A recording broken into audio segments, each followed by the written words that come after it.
Aujourd'hui, je voudrais donc vous parler de la résilience, de ce que sont les entreprises résilientes et pourquoi, plus que jamais aujourd'hui, euh, il est important d'avoir des entreprises résilientes.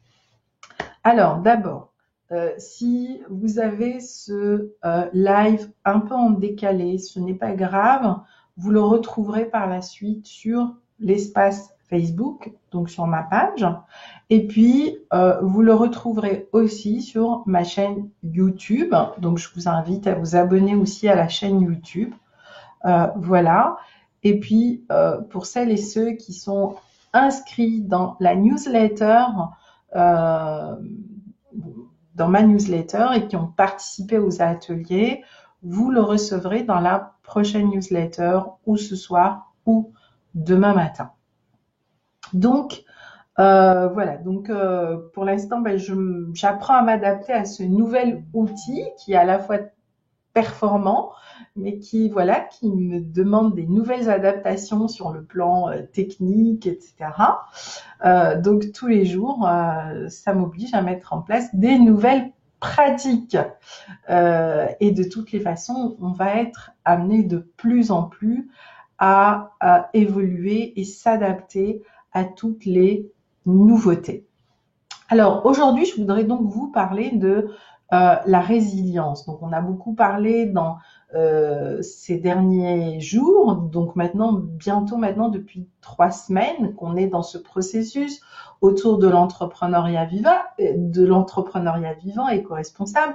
Mais de toutes les façons, c'est le sujet que je vais aborder tout au long de cette année et pour les années qui viennent.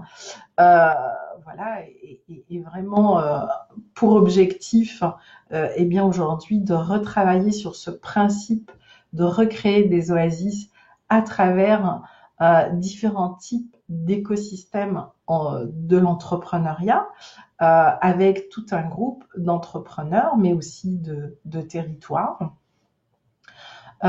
Et vous l'avez compris, il nous faudra globalement 3 années pour sortir de ce que nous vivons actuellement, de la crise que nous traversons à cause de cette pandémie ou grâce à cette pandémie. Il est clair que pour certains, ce sera à cause et pour d'autres, ce sera grâce à la pandémie. L'enjeu étant créer des entreprises résilientes. Alors pourquoi on n'a jamais parlé de résilience jusqu'à maintenant, si ce n'est dans des territoires spécifiques, par exemple, pour créer des oasis dans les déserts. Eh bien là, on a été amené à travailler sur des entreprises résilientes. Pour beaucoup, la résilience, c'est une manière minimaliste, d'accord, d'envisager l'évolution. Et donc, comme en période de crise, on est amené ou ramené à quelque chose, à des stratégies minimalistes, eh bien, on revient à ce type. Mais je peux vous dire, pour avoir expérimenté, au début, on pensait que c'était en effet des stratégies minimalistes. Et donc, quand on a commencé à rééquilibrer, à réhabiliter les oasis, eh bien, nous sommes partis et nous nous sommes basés, ancrés sur ces principes. Et ce que je peux vous dire aujourd'hui, avec le recul et l'expérience, c'est que les stratégies résilientes sont tout sauf des stratégies minimalistes. La nature est tout sauf minimaliste. La nature, à partir du moment où l'écosystème trouve un processus pour se régénérer et se créer, il n'est absolument pas minimaliste, bien au contraire. Il met en place tous les moyens, tous les possibles, toutes les stratégies et tous les scénarios pour arriver à se régénérer.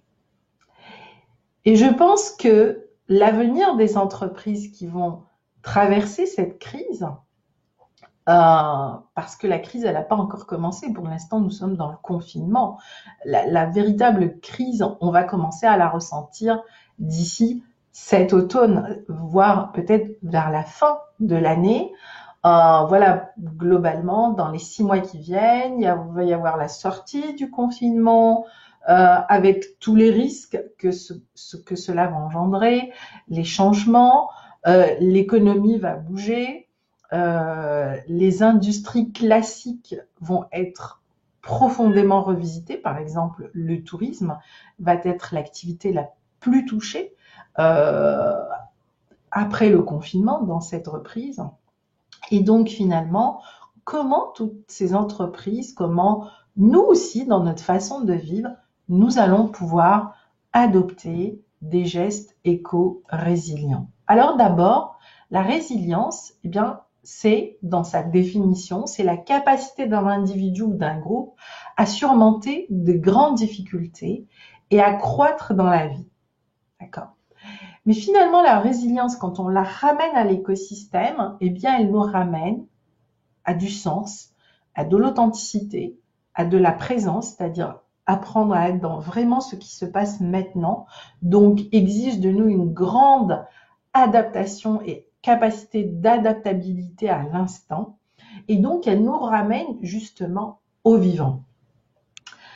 Qui sont les entreprises qui sont les plus adaptées dans ces processus? C'est clairement les individus, les indépendants et les petites, voire très petites entreprises et les moyennes entreprises. Les grandes entreprises vont avoir beaucoup plus de difficultés et là, il va falloir vraiment réinventer tout un écosystème pour ces entreprises-là et c'est loin d'être gagné. Qui sont donc les entreprises résilientes? Donc, vous m'entendez souvent quand vous recevez mes newsletters et depuis toujours, je parle des artisans du bonheur, des artisans de l'entrepreneuriat vivant. Et oui, c'est le moment plus que jamais de revenir à l'artisanat, à devenir l'artisan de notre art. Mais c'est merveilleux d'être l'artisan de son art. D'abord, un artisan, pour moi, c'est un artiste. C'est un créateur, c'est un fondateur. C'est aussi un accomplisseur. C'est quelqu'un qui va pouvoir à nouveau se redéployer ou se déployer ou se réaliser dans toute la splendeur de son offre, dans toute la capacité qu'il a à être justement authentique, à amener du sens et à amener de l'unicité dans ce qu'il est. Pourquoi aujourd'hui, dans toutes les économies, pour avoir travaillé dans plein de pays, à chaque fois, justement, que l'on revient à cette entreprise résiliente, on revient à ces artisans, aux gens qui sont capables de créer et de faire de leur création à la fois un art et une économie. Parce qu'il ne suffit pas de créer son art, il faut être capable d'en faire une économie, ce que j'appelle l'économie à circuit court. Et pour que cette économie à circuit court, eh bien, il est important que les artisans travaillent ensemble, parce que c'est vraiment ensemble qu'ils créent cette économie résiliente. Alors, je sais, c'est beaucoup d'informations et j'irai dans le détail de ces informations pour que vous compreniez la différence dans tout ce que l'on va dire autour de ça. Il y a une vraie pratique pour arriver à ce que cela devienne une réalité. L'artisan, c'est aussi quelqu'un qui va être capable, eh bien, d'avoir une certaine autonomie de gestion, autonomie de valorisation, autonomie de commercialisation. Et ça aussi, c'est important et particulièrement dans les périodes de crise, c'est important de garder cette autonomie parce que c'est ce qu'il va aussi apporter, l'autonomie financière qui va être en balance, en équilibre avec ce que cet artisan va être capable de proposer. Donc, résilience, authenticité, artisanat. Et donc, dans l'artisanat, c'est pas juste l'artisan, celui qui va créer, transformer le bois. Non, non, c'est quel que soit votre domaine de compétence, c'est d'en faire un véritable produit du terroir, c'est-à-dire un produit qui est ancré à qui vous êtes, à votre message personnel, à ce que vous avez envie de transmettre, qui est complètement différent de ce que fait le voisin, et à ce lien entre votre artisanat et l'écosystème, le vivant autour de vous, votre environnement. vous êtes au cœur du processus de ce qu'est l'entreprise résiliente. Vous allez créer autour de cet écosystème une économie qui est la vôtre, qui est interconnectée avec d'autres artisans avec qui vous allez pouvoir vous relayer. Et du coup, eh bien, pendant ces périodes de difficulté, pendant les périodes de crise, ce type d'écosystème devient l'un des écosystèmes les plus productifs, les plus stables, les plus prospères, parce qu'il est basé sur une économie vivante, une économie de l'instant, une économie qui est une réponse, qui est une opportunité à une situation précise, qui est celle de maintenant. Il y a 3 étapes pour créer cette économie-là. D'abord, c'est de comprendre vraiment ce qu'est la résilience. 2, c'est de comprendre que la résilience est un véritable écosystème d'abondance, c'est-à-dire qu'on va recréer un univers qui va nous permettre de travailler aussi de manière viable et dans la durée. Et troisièmement, c'est ensuite de stabiliser cet écosystème et pourquoi pas d'en faire notre mode aujourd'hui de vie, notre mode de travail et notre mode de création. Donc voilà, l'économie de résilience s'adresse en réalité à ce que j'appelle moi des accomplisseurs, des bâtisseurs, c'est-à-dire des gens qui vont vraiment oser aujourd'hui proposer en lien avec ce qu'ils sont, des solutions qui sont adaptées aux nouveaux besoins, parce que nous allons avoir plein de nouveaux besoins qui vont naître dans les 3 années qui viennent pour permettre justement à notre société de relever le défi à la fois de la durabilité, mais aussi de toutes les intempéries que nous allons devoir traverser après le confinement. Pour poursuivre, en tout cas sur cette démarche et pour poursuivre sur cette réflexion, eh bien, je vous invite à une table ronde le 23 avril de 16h à 18h. J'ai invité donc 6 experts, d'accord, qui vont vous partager justement les différents aspects par lesquels nous sommes interpellés, touchés par rapport à cette question de résilience. Donc, on va aborder la question du quotidien, des émotions, de notre écosystème de vie actuel, d'accord? Mais on va aller au-delà de ça, c'est-à-dire l'idée, c'est de aussi vous partager des bonnes pratiques autour des différents univers qui sont touchés par cette période très spécifique. Voilà, donc c'est vraiment dans le partage, c'est dans le dialogue et la discussion, l'idée. Donc c'est vraiment, encore une fois, c'est d'amener une causerie avec vous, de répondre à vos questions et de vous proposer 6 pistes de réflexion, mais aussi de travail sur lesquelles vous allez pouvoir avancer de manière concrète sur comment vous allez aborder la période après confinement. Comment vous allez faire que vos entreprises rapidement se remettent en selle et profitent notamment de la période estivale qui devra être pour nous cette année une période productive. Et j'ai envie de dire qu'il y a un équilibre qui est en train de se refaire. Il y a vraiment, dans cette manière qu'a la nature de nous forcer la main, elle nous ramène à ce bon sens et à ce sens. Et c'est vraiment pendant la période estivale qu'on est censé justement être actif. L'hiver, eh bien, les mammifères sont en hibernation, certains en hibernation, alors que nous sommes au taquet. Donc voilà, c'est aussi peut-être aujourd'hui réapprendre à respecter nos cycles intérieurs, nos cycles de vie et en faire aussi nos nouveaux modes de production. Donc voilà, je vous en dirai plus, en tout cas sur le contenu de cette table ronde, de ces intervenants. Vous recevrez, si vous le souhaitez aussi, le lien pour y participer. Nous vous le partagerons d'ici quelques jours.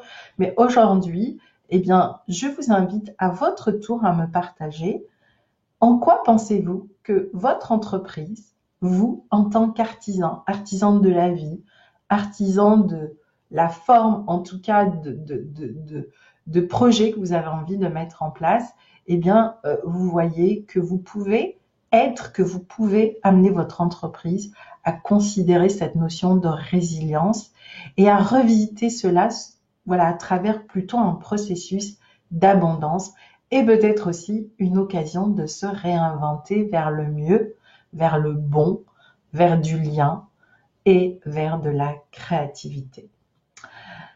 Je vous remercie donc pour ce live. Donc j'essaye de faire en sorte que les lives deviennent vraiment très très courts, voilà, une vingtaine de minutes pour que vous puissiez à la fois les réécouter, pour que vous ayez à chaque fois une pratique, une pépite, et pour que celles et ceux qui les réécoutent n'aient pas besoin de plus de 20 minutes pour découvrir ce que nous avons partagé.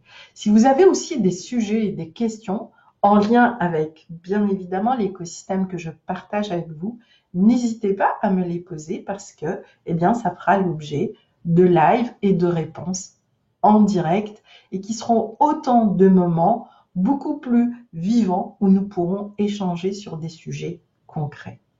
Je vous remercie. Je vous dis à très bientôt. À bientôt, Gwenella. Pour l'instant, c'est toi que je vois. J'ai pas beaucoup de visibilité avec ce nouvel écosystème. Il faudra que vraiment que je m'y habitue.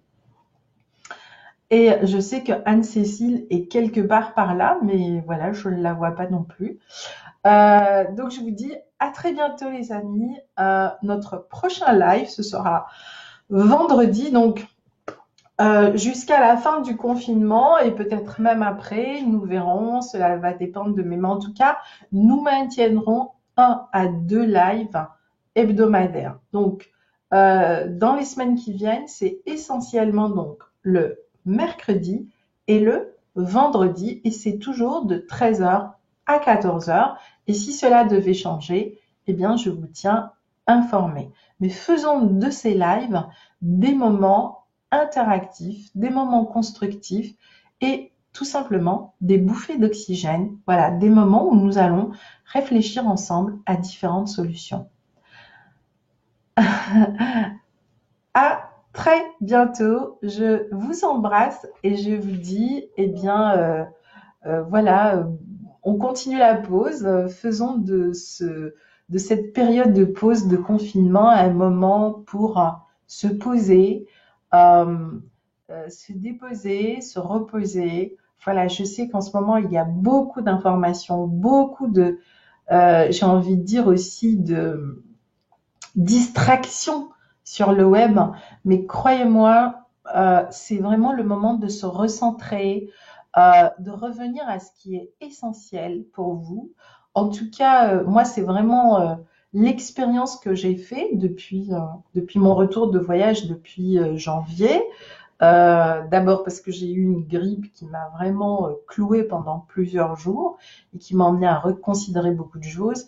Et ensuite, par rapport à tout ce que je vous ai partagé pendant ces 3 semaines, eh bien, ça m'a demandé énormément de focus, de recentrage, d'enlever toutes les distractions, les questionnements, les pour et les contre, pour vraiment écouter ce qui est juste par rapport à la nature, par rapport au vivant, par rapport à l'entreprise.